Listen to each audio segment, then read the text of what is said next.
My in-laws beat me to the ground and kidnapped my baby after I got into an argument with my mother-in-law, so I called the police, and now my wife is begging me to drop the charges before her brother gets beat by the law. Posted by you/throwaway_bruisedigo. I, 33M, met my wife, 33F, in college. It was a long-term physical relationship that turned serious at the end of our senior year. After graduation, I didn't have any plans, so I decided to move to her hometown, a major southern city. I didn't know anybody, so we were together 24/7 and moved in together within a year. During this time, I met her family a few times. She had a huge extended family where her mom, Sharon, was the matriarch. Her dad died in a workplace accident, and her mom received a lot of money. She was smart, invested it well, and is doing fine financially. All of Sharon's siblings and nieces/nephews look to her for advice on all major life decisions. She's paid for school, weddings, and helped start businesses. My wife has 2 brothers, whom I always got along with. We would hang out independently of my wife a few times a year. We got married after 3 years, and when my son was born, Sharon bought us a house 3 blocks from hers. We had been living in a downtown loft-style apartment, and honestly, this was a relief. But with the house came Sharon constantly being in my life, coming into the house unannounced, giving unsolicited advice, and making snide remarks at my expense. Eventually, 18 months later, we had a blowout fight, and I moved my family across town to an apartment. My wife was pissed, and our relationship deteriorated. Sharon hates me and has turned most of their family against me. I didn't attend any of her family events for over a year. My wife still saw her family, but because I wasn't invited and they were over 30 minutes away, it was much less frequent. Sharon went from seeing her grandson almost every day to once a month, which made her hate for me go through the roof. The incident.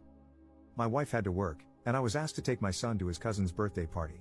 The party was at Sharon's house, and if it hadn't been for my son's first cousin, who was only 6 months apart in age, I would have said no. It was tense the moment I walked in. The father of the birthday boy, my brother-in-law, greeted me, but no one else spoke to me. I didn't mind and sat in the corner on my phone. This apparently pissed off Sharon because she thought I was being rude. An argument ensued, and I announced that I was leaving with my son. Sharon said, "You can go, but my grandbaby is staying." At this point, I lost my cool and started cursing her out. I woke up on the front lawn. Apparently, my 2 brothers-in-law beat the hell out of me in front of my kid. 2 of her cousins were helping me up and told me just to leave. I immediately called the police and reported that I was assaulted and that my child was kidnapped. The police arrived, and both brothers were arrested. Sharon lost her crap on the police, and my wife arrived as her mother was being arrested for refusing to release my son. Her mom was eventually released, but her brothers were arraigned on assault charges. The father of the birthday boy had a prior assault charge from college, so he is facing serious consequences. My wife is mad at everyone but asked me to drop the charges. I not only refused but also got restraining orders against all 3 of them. Her mother is no longer allowed to be near our child, and her brothers have court dates early next year. Last month, my wife moved out of the house, and we are now headed for divorce. Yesterday, she came to me with one last offer, for us to move to another city and start over, but only if I drop the charges against her brothers and remove the restraining order on her mom. I told her I would think about it, but I believe I'd rather get divorced. I honestly want to keep my family, but I don't believe she'll ever abandon her family for me. If I drop the charges now, I doubt I could bring them back later. Am I wrong for not trying to save my family? Edit. This blew up overnight. My wife's cousin DM'd me because she found it. She was there that day and told me to add some more context because her family is getting railed in the comments. She's right, so here are a few more things. I don't think anyone is evil in this situation. Everyone loves Sharon and her advice except me. She's not a mean person, but we are polar opposites in many ways. My wife is the baby and only girl, so I'm sure that has a lot to do with our conflict. Sharon losing her crap on the police was uncharacteristic, and even I was surprised. My wife is a great mom and partner, but her inability to be independent of her mom's influence is our issue. She is mad at her brothers and isn't talking to either of them. She's also mad at her mom for starting the argument and refusing to release our son. She's just trying to find a middle ground. I genuinely think she hopes a fresh start can save our marriage. Until we moved into that house, I would say our relationship was good. As far as her brothers and the assault, I remember the first hit, but I was dazed immediately. The last thing I remember was flailing like a child while getting hit a few more times. What I don't remember is my kid screaming to stop hitting my daddy and then picking me up and dropping me on the lawn like trash. I have to acknowledge that my pride hurt more than my bruises. I genuinely liked both her brothers, and to be fair, F you and Beach came out of my mouth when I cursed out Sharon. I'm not 100% innocent. This is the South, so the police even said, "What did you expect to happen?" I don't know if stopping pursuing this would prevent it from happening again or not. Relevant comments. Commenter. Pressing charges isn't a thing, the state decides. Ops response. I just want to comment on this because it keeps coming up, you are 100% right. In the initial confrontation, the cops asked if I wanted them arrested, and I said yes. I was more bruised than bloody, and they were willing to let it go as a family dispute. That's where the "what did you expect to happen" conversation came from. I'm not pressing charges per se, but I'm not letting it go. I've done 2 interviews with the police and have been fully cooperating. If I stopped, they might drop the charges because they seemed more annoyed than helpful. I doubt the younger brother will get more than a slap on the wrist. My wife's oldest brother, who has a prior, is in a lot more trouble. He's the one everyone is worried about. Also, Sharon never went to jail. When my wife arrived, Sharon was being escorted to a car. My wife and her 2 uncles got Sharon to calm down, and they let her go. She wasn't being violent but was cursing and blocking them from entering the house. The only positive thing about the arrest, and Sharon's almost arrest, was that it made getting a restraining order way easier. But even that took a month. Also, I had never talked to a lawyer, for any reason, or had any trouble with the police. I honestly don't know how any of this works. I just found out the difference between parole and probation a few weeks ago. Commenter 2. Sharon is not a good mother. Her habit of buying everything for everyone is robbing her grown children of their own achievements, which build character, mental toughness, maturity, and pride in themselves. A better parent would have matched their savings for down payments. Obviously, there was a price to be paid for her investments in their lives. She is able to make major decisions for them. She can walk right in like she owns the place, because she does. It sounds like she is an overbearing, iron-fisted, suffocating presence in their lives. Ops response. I keep feeling like I'm defending this woman, and trust me, I'm not. But she started flipping houses in the 90s before it was a thing. She always kept her job as a nurse while investing in new properties. She helped both of her brothers start their own construction businesses, and 5 of her nieces and nephews now work in real estate. Her 2 smartest moves were: 1, she was an early iPod user from her time as a nurse and invested heavily in Apple stock in 2002, and 2, she pulled out of big real estate investments in 2006, a little early, and sat on her money until 2010. Then she bought up a ton of property. The woman is smart and accomplished, so everyone sees her as this messiah of wisdom. When she deemed me a jerk for not wanting her in my house constantly, and then an even bigger jerk for moving my family across town, everyone fell in line. If Sharon thinks he's bad, he must be bad. Update 4 months later.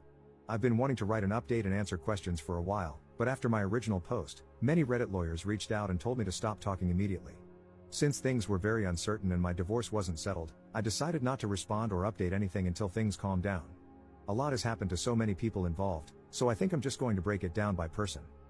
Me. I moved back to the West Coast, where I am originally from. I decided to move forward with the divorce, so I moved home. Furthermore, I had nothing left for me in that city, as I only had a few friends, my son, and a lot of bad memories. My ex and son cried a lot the day I left, and that hurt my soul, but it was best for all parties involved. So, I moved back home to be around my family and my support system. I got a good paying job, and I'll be subletting a 2-bedroom apartment starting next month. My son spent the holidays with me, staying with my parents, and I plan to see him on Easter. Going forward, as laid out in our custody agreement, my son will stay with his mother until he is 12. I'll get him for Easter and summers, and we'll switch Christmas and Thanksgiving every year. When he's 12 and needs a father figure, he'll come live with me until he is 18. I talk to my son every day on the phone for at least an hour, and I'll try to fly out there a few times a year. I can't shake the feeling that a piece of me is missing, and I wish it was just my son, but I miss my wife too. My ex-wife. So, the divorce is basically settled, and I obviously didn't move away with her. In the end, she saw my post and the comments and realized that she shouldn't have asked me to stop pursuing the case. She asked again, saying we could move and just get away from her family. Too much had happened, and our relationship was a shell of what it once was. We both said and did things we forgave but can't forget. I wish this were a movie and I could just say, love conquers all, or screw her, she is evil, but that isn't real life. I'm torn between both loving this person and knowing we aren't right for each other. While she didn't want to move forward with the divorce, she didn't fight me on it either. We were able to settle everything without lawyers and only use them for paperwork and fine details. We talk daily because of our son, and she says she is doing well, but the last time I FaceTimed her, I could tell she isn't eating. My sister said it's post-breakup hotness, whatever that means, but she looks more sick than hot. She hasn't spoken to her brothers since that day and blames them for a lot of what happened. Her relationship with Sharon is also very strained, and they barely talk as well. Ironically, she is hardly speaking to the family she was so desperately trying to keep together. I honestly wish she would talk to her family again because I worry about her a lot. People were very mean to my ex-wife, saying she was a terrible mother and wife. I think she lives for and would die for her family, and all her actions were to keep us together. She told me her 2 biggest regrets were moving into Sharon's house and moving out of our apartment. Those 2 actions caused most of our problems. She is a great mother to my child, and I will always have her back. The brothers.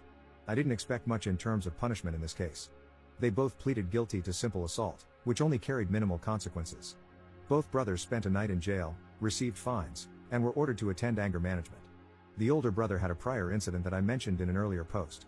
It was a bar fight in his early 20s, where he hit a guy with a bottle and was charged with assault. Since that case was over 15 years ago, and he's now married, a pillar of the community, etc., he was given probation for a year, and that was the end of it. Both brothers have partners in life, and the older one is married. I've known his wife for many years, and we've always been friendly. Because of the restraining order, both spouses reached out on behalf of the brothers to speak to me. I barely knew the younger brother's girlfriend, but since I knew the wife, I spoke to her. She said both brothers regretted their actions and asked me to lift the restraining order and not pursue charges. We had a brief conversation, but I simply told her that I don't forgive her husband and brother-in-law, and I'm moving forward with both. As we ended the conversation, I told her not to call me again, and I haven't heard from either brother since. I don't know anything beyond what my ex tells me, and she isn't speaking to them. Sharon. So, I did have it out with Sharon, and it went about as well as you can imagine. Here's a little backstory on our relationship. Let's start by saying my ex and her family are devout Christians who go to church weekly. I'm a lapsed Catholic who goes to church 3 times a year. I live a very moral and ethical life, but my belief system isn't centered on the church. Furthermore, I consider myself a moderate liberal, while her family are moderate conservatives. For example, I support the Second Amendment, and Sharon supported gay marriage. Ideologically, we were far apart but agreed on the important things in life. The real problems began when my son was going to be baptized. My mom wanted him baptized Catholic, while Sharon wanted him baptized Protestant. Lots of snide remarks about Catholics were made, but I let it go at the time. My ex and I decided to wait and let our son decide, which Sharon hated. When my ex started going back to church and I wasn't in attendance, that further widened the divide. Her family would go to Sharon's or someone else's house after church for lunch or dinner, and I either showed up later or not at all. Every time Sharon didn't agree with the decision we made as a couple, especially regarding our son, she would start leaning on my wife and pressuring her behind the scenes. We would literally make a decision, and she would go to her mom's house and then come back with a different opinion. The most frustrating part was that she stopped trying to talk to me at all. She would literally just call my wife and get her to change her decision. The big fight that led to us moving out happened when my son wanted to play soccer instead of football, but my wife's family is a huge football family. We agreed that he wouldn't play football because he didn't want to, and we had concerns about CTE. One day, my wife came home and did a complete 180, saying she had signed him up for football. We started arguing, and Sharon came into the house unannounced and joined the conversation, saying, "We decided it would be good for him." I got pissed and told them that Sharon was not my son's parent and that my ex shouldn't be so weak when her mom pressured her to do something we had already decided against. Then she said the words that sealed the deal: "My opinion should matter." I bought the house. That night, I started looking for a new apartment and never looked back. When we talked, neither of us raised our voices, but it wasn't a nice conversation. I started by apologizing for calling her a bitch, and she apologized for trying to keep my son without my permission. She flat out told me she wished my daughter had never met me and that I'd ruined her family, that her sons now have criminal records, one already did, and it's all my fault. She then started crying about not seeing my son and how she lost her only daughter. I told her she was manipulative and used her money to control the family, and that the only reason she didn't like me was because she couldn't control my decisions like she could with her weak-willed family. I also told her that she consistently overstepped her bounds regarding my child and marriage, and she put her own selfish interests ahead of her daughter's happiness. After spending an hour calling each other jerks in different ways, we ended things in the same place. In the end, I told my ex that her mom could see my son because Sharon loves him unconditionally, and he loves her. Call me stupid, but I think family is a big part of your upbringing. My mom isn't around him enough, and every child needs a good grandma. My ex said she has attended a few family events that were hard to avoid: weddings, funerals, Thanksgiving, but she leaves when her brothers come, and my son doesn't leave her side. Sharon has seen my son, and he has played with his cousin, the birthday boy from the original story, but for now, she's keeping him from the family. My son. He's having a hard time with everything. It's not the fight, he thinks we were wrestling. He misses me a lot and cries during some of our phone calls. He's in therapy, and all the sessions are about missing his dad and why we can't live together. It's been a few months, and it's slowly getting better, but we ruined his childhood, and I take my share of responsibility for that. The cousin. She is my wife's first cousin, but they are more like sisters. Sharon is her aunt by marriage, and she was the first to warn me about the family. She was also eviscerated in the comment sections for having me add to the story. She told me I was out of line for calling Sharon a bitch but didn't feel I deserved to get beat up. Likewise, she grabbed my son when the fight happened and took him away. She was the one who told my son we were wrestling, and she called my wife to come immediately. When Sharon was being handcuffed, the cousin came outside holding my son. I told her to give him to me, but she pointed at my swollen face and asked if she could hold him. I trusted her enough in that situation to care for my son, so I respected her enough to add those details. She didn't deserve the hateful comments either. Conclusion.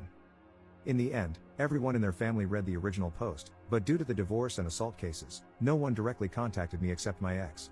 It wasn't a hit, to say the least, but I only care that it hurt my ex's feelings. I think seeing everything written out from my perspective opened her eyes. Obviously, some things were left out, and broad strokes were used to explain complex situations. In the end, she said I didn't lie, but she thinks I painted her family in a horrible light. We considered writing a joint update, but we aren't communicating enough to make that happen. I told my ex about this post and asked if she wanted to read it before I posted it, and she told me to write whatever I want. Nobody won here, we all lost. I'll try to respond to questions I think are relevant. Relevant comments. Commenter. I understand everything else, but did you really have to abandon your kid? Ops response. I knew I would get destroyed for this, but abandon is a strong word.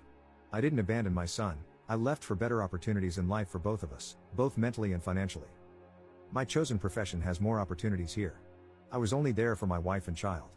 My career picked up during the pandemic because I could work remotely, but in-office work is becoming mandatory again. I was already going to have to quit or move companies, so the timing was right. Also, my mental health is 10 times better now that I have left the city. For months, I gave my child fake smiles while trying to be a good father. I was a shell of the man I wanted to be. I'm still broken by what happened, but I'm in a better place mentally, and in the long term, I'll be better off financially. Adding more context in a different comment to the same question. I was responding to something else you wrote, but saw that you responded to this. Your assessment of my situation is understandable, but me working for less money and being constantly unhappy isn't good for my son. If I could have stayed in state, trust me, I would have, but the economy is screwed. I used all my savings to continue paying bills and lived with my parents for free to start over. Maybe I could have found happiness there, but I didn't see it happening. We are co-parenting the best we can. Commenter 2. Children don't need a father figure until they are 12 and stop needing their mother at 12? Ops response. Of course, a child is always better off in a two-parent household. We are now on opposite sides of the country, and as parents, we decided that having him split his year wasn't a good idea.